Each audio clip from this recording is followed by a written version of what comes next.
greatest trick the devil ever played would be to convince the world that he is God. The entity called Jehovah or Allah or Yahweh or God was for the Gnostics the demiurge, a kind of demon. He's the chief of the archons, who are sort of evil angels that mingle with humanity and lead us onto paths that are hostile to the nature of the soul. And he's a malicious, egotistical, minor supernatural.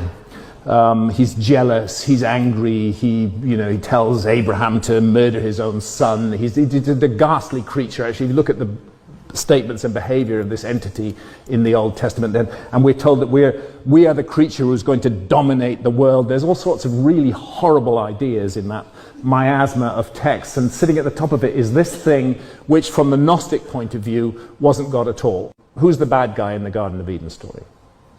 The serpent. Okay, he goes to Adam and Eve, he goes to Eve, and he says, you have to have knowledge of good and evil. You've got to eat from the tree of knowledge of good and evil. And that's portrayed as a terrible thing that he did. It's the fall of man, supposedly the fall of man. From the Gnostic point of view, the serpent is the hero of the story. The serpent is the good guy because, from the Gnostic point of view, knowledge of good and evil is essential for the progress of the soul.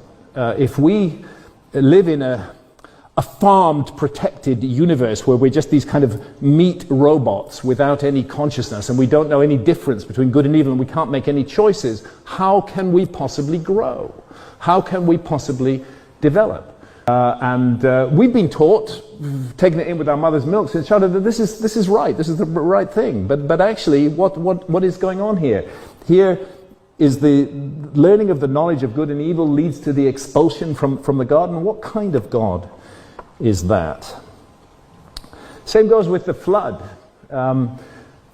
According to the Gnostics, it was not inflicted to punish evil, but to punish humanity for having risen so high and to take the light, the gnosis that was growing amongst men, and the survivors were thrown into great distraction and into a life of toil so that mankind might be occupied with worldly affairs and might not have the opportunity of being devoted to the human spirit. The Gnostic notion is that there is a divine spark within all of us, and that the demiurge and the archons, their project is to snuff that divine spark out. And we can only awaken it through revealed knowledge, through gnosis.